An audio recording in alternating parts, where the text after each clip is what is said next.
Hi good evening అండి అందరికీ. Bread బజ్జీకి కావాల్సిన పదార్థాలు చూద్దాం.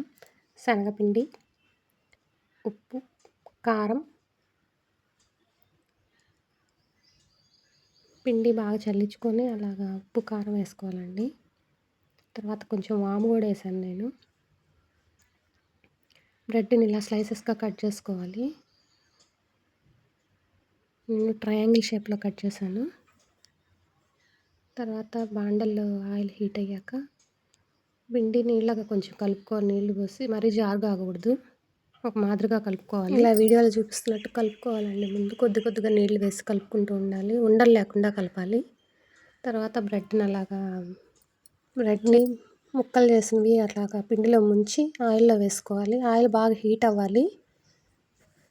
అది కొంచెం చూపిస్తున్నట్టు వేసుకోవాలి. ముక్కలన్నీ అలా తీసేసి ముంచి దాంట్లో వేసుకోవాలి ఆయిల్లో.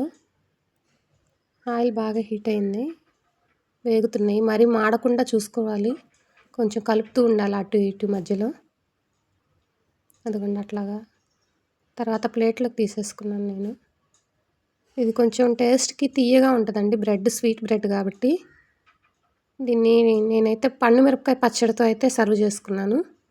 టేస్ట్ అయితే బాగుంది. వీడియో నచ్చితే లైక్ చేయండి. Thank you.